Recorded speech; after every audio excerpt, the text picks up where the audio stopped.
welcome to Aquarius season. I had to get this out while it fucking came in. And in Aquarius season, the light is coming in hot, the insight is coming in hot, the new knowing is coming in hot, clarity is coming in hot.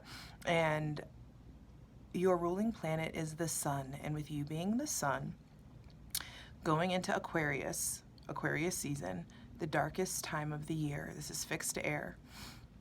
With it being the darkest time of the year, you may be tempted to overextend yourself by way of shining all your light in the areas that you're in or in the environments that you're in. You may be tempted to overextend yourself to like light up others or light up the environments that you're in. You also may be tempted to project, or there may be something about projection. Be careful, like you may be tempted to project your light or project a certain image or onto other people, or you may be susceptible to projection.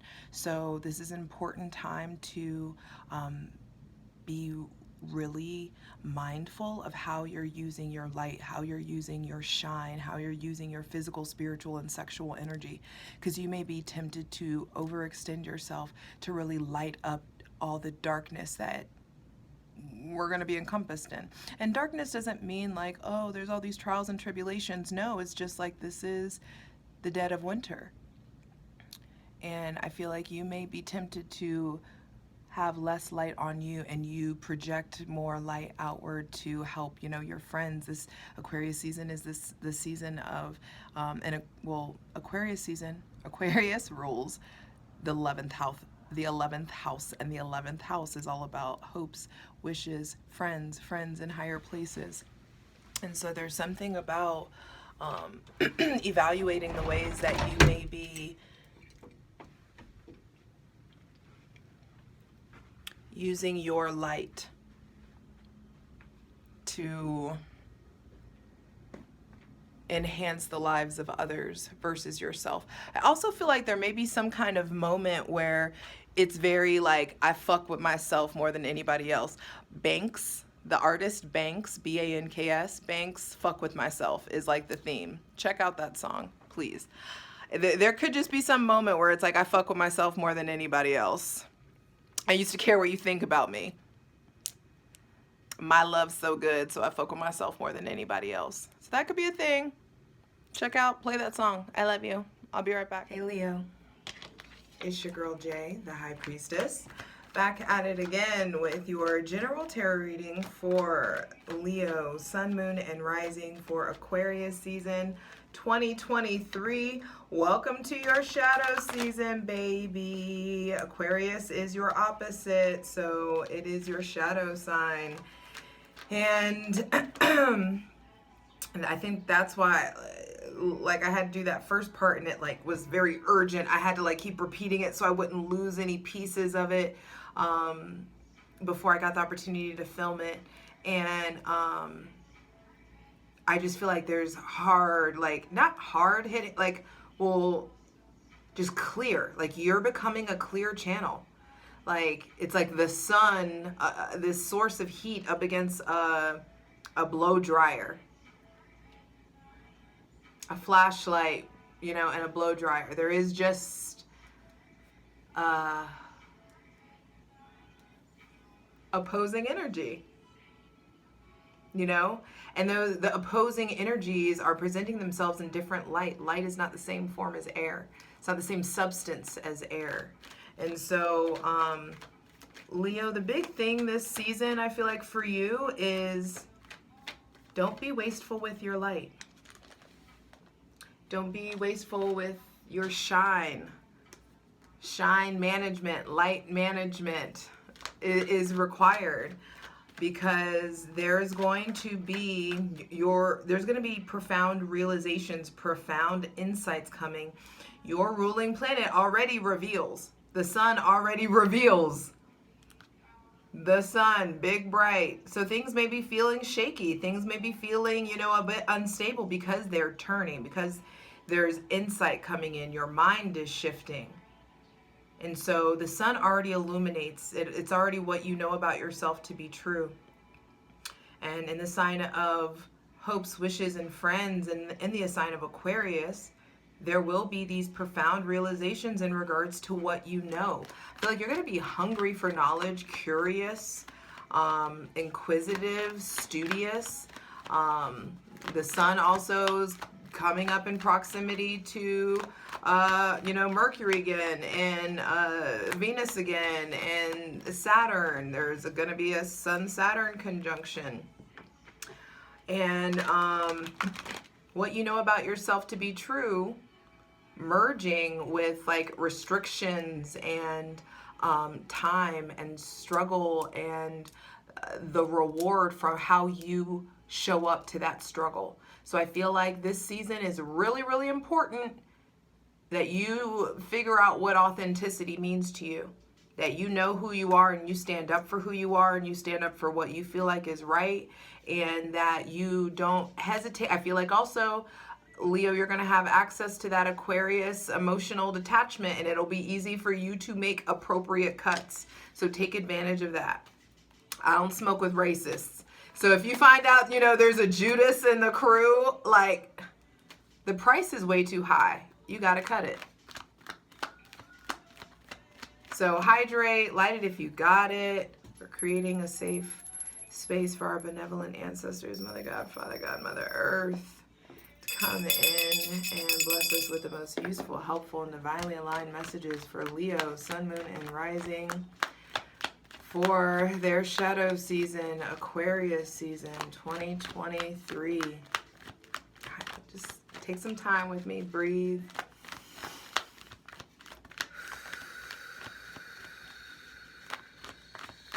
Relax. Everything that you'll need to know will be revealed to you. I feel like it'll be easier. That's another theme that's been coming up. The main themes I've been noticing with this Aquarius season is practicing what you preach, and what's done in the dark comes to light. Nice. And we got a little stack that came in. We had the Three of Wands. So first thing to be clarified in the Selenite throne. In Aquarius season, Aquarius is all about the future. They're the freedom fighters. They are the ones who are like collective based, humanitarian based. So you're definitely going to be called to care more about the many versus the few, fucking with yourself more than anybody else, on the opposite of that. So there could be a pull between that, needing to have a healthier balance of alone time versus social time. But what you need to get clear on is what's going on with your physical, spiritual, sexual energy. What's going on with what's going on with like survival stuff. Are you allowing yourself to, like, are there blockages in your root chakra? Are there like instinct stuff going on? Are you able to trust your instincts? Are you able to trust your impulses?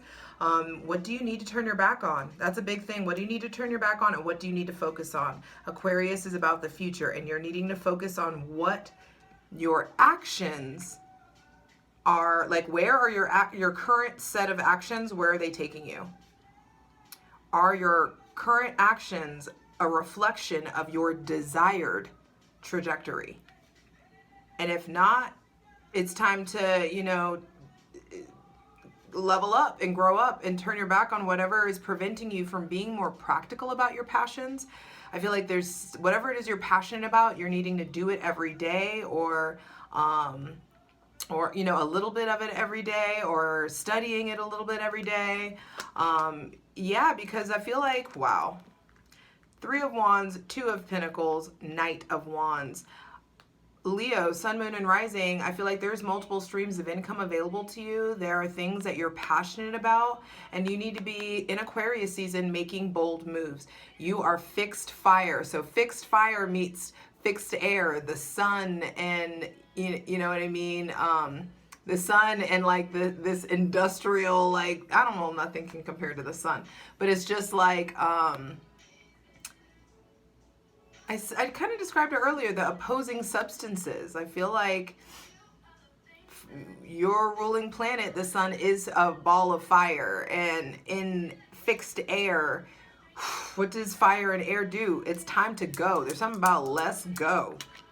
Let go. There also may be other people with Gemini, Libra, or, I mean, sorry, I didn't mean to say Gemini, Libra, Aquarius. I said that because of this.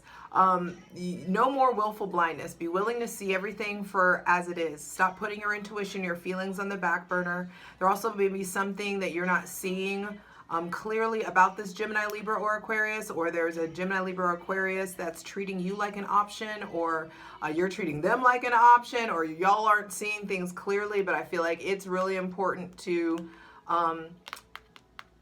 tend to what you know. I feel like you know better, and so you should be doing better and not tolerating any kind of like wishy-washiness from other people, and also within yourselves. And not whenever there's this boost of energy, the Knight of Wands being the center of the reading, this is this big influx of physical, spiritual, sexual energy. This is also a call to like, hey, slow down. Because the Knight of Wands often moves so fast that he like says something that hurts somebody's feelings, or he forgets something and he has to go back, and like there's just this like fight for the sake of fighting, like movement for the sake of movement. And I just need you to be careful about that, because I feel like if there's going to be movement towards anything, it's needing to be movement towards grounding, towards cutting off any people that are displaying shady behavior or that like your spidey senses are tingling about. It's time to cut off or move boldly towards finding a better flow.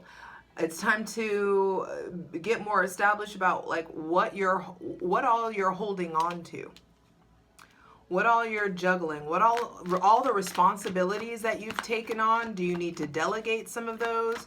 Do you need to branch out? Do you need to really like evaluate? There's just could be like a reprioritization.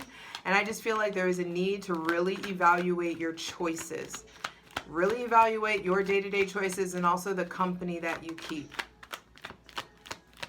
All right, final two cards, final two messages for Leo, Sun, Moon, and Rising. Two of the three cards are Wands cards. So there's definitely this like boost, this optimism coming in. I also feel like there is like, you got to determine, do you want something? Because there could be somebody that's in and out of your life, or this could be like fuckboy energy, or you may be the fuckboy or fuck person, you know what I mean? And you got to figure out if that's gonna fly, or if that's taking up too much energy. Some of you may be like juggling or dating, or dating multiple people. Some of you are polyamorous and like everything is fine that you're juggling these people, but it's just a matter of like make sure that you're not like polysaturated, that you're not taking on too much, that you have enough time to tend to yourself, and also that you're being like safer about your sexual energy, or who you like, that could just be something that you're experiencing, that you just may want to I feel like there's like a boost of physical, spiritual, and sexual energy. That sexual energy is just your life force. It's like your Reiki. You can do, plenty with that energy. And I feel like there's a call to like put it into stability, put it into, the streams of income, rather than like slinging your genitalia around, whatever. Anywho, final two cards, final two messages. Six of Cups reversed. Some of you, I feel like, are running away from some of the childhood stuff that's coming up. I'm telling you, your shadow. This is your shadow season. There could be somebody with Cancer, Pisces, or Scorpio placements that you're being defensive with, or they're being defensive with you, or you're having maybe sharp conversations or uncomfortable conversations. I feel like there also needs to be some real talk about, like, are your needs getting met? Are you receiving what you want to receive? Are you running away from people who need more from you or desire more from you in some sort of way? Are you moving towards, some of you are choosing work over love actively, like you're doing it. And if that works for you, okay, but don't sleep on a soulmate. You may have some unexpected soulmate connection with somebody with Cancer, Pisces, or Scorpio placements, or there could be just a shift in reciprocity or a lack of reciprocity. And that John Mayer line just came to me. if you need reassurance, sorry, there's like another song playing. It's like, if you need reassurance, it's okay. Oh, it's all right if, it's all right if you want me to tell you got my only heart. It's all right if you want me to tell you got my only heart. So there may be somebody around you that needs more reassurance, or you may be needing more reassurance, and it's okay for you to ask that. If you find that people are trying to make you out to be too needy, then there may be a need to evaluate, hey, am I seeking this fulfillment externally? Am I, too much? Am I asking too much, or am I asking the wrong person? Am I filling my own cup? Am I able to establish emotional harmony for myself? Leo, I feel like there could be some kind of emotional outpouring that's coming in closer we get to Pisces season. There could be, I feel like there is purposely going to be some emotional disharmony so that you can get to the root, and the root of whatever this disharmony is rooted in your childhood. Excuse me. It could be also the trigger, maybe this Cancer, Pisces, or Scorpio. There is just something about like a lack of receiving or a lack of giving. Final card, final message. And I feel like there's also an emotional outpouring. It's time for you to pour out your own emotions. 10 of Pentacles reversed at the bottom of the deck. Yeah, there also could be just like stuff going on with like stuff that you're realizing about your family, about your chosen family, who you want to be around, who you don't want to be around, what to invest in, what not to invest in. This is a great season to really understand that when you do the work to get unstuck, to evaluate, take responsibility to like evaluate your own behaviors, to evaluate what still hurts. If there's shame or guilt or any of that stuff present, understand that it's impacting you on a subconscious level. It's impacting how you express yourself emotionally, creatively, spiritually. It's impacting how you relate to this Cancer, Pisces, or Scorpio, or Aries, Leo, or Sagittarius. It's impacting how you receive new friends, how you receive new connections. It's impacting your sex life. It's impacting your energy. You've got to get, excuse me, you are being asked in Aquarius season to really evaluate your relationship to your subconscious mind, your dreams, your spiritual beliefs, this, your mother, this Cancer, Pisces, or Scorpio, and also evaluate your relationship to receiving, because the divine wants to bless you, wants you filled with like fire and spirit and in a place to really inspire and lead other people. But there could be some emotional or spiritual blocks and a need to really start to choose which side of you is going to lead this processional forward, which side of you is going to like set it the fuck off, because it's time for you to figure it out. And the blockages are in the past. There may be somebody coming back from the past that kind of triggers this. Someone with Cancer, Pisces, or Scorpio placements, Taurus, Virgo, or Capricorn placements possibly. I also feel like there even could be disruptions with there could be a financial glass ceiling that is imposed because of your childhood, or because of family members, or because like, oh, our people, this is not what we do, and we don't make money like that, and we don't spend money like that, and we don't do this, and we don't do that. And it's like, you may just be needing to detach yourself from whoever, are the voices in your head, and making sure that you are governed by your own moral compass. Leo, be sure to check out your sun, moon, and rising. Patreon gets everything first. Patreon.com/justjeverything. And right now we're about to go do the plunge where we clarify each of these cards and really dive in and get it. So let's get into it. For the full version of the video, go to Patreon.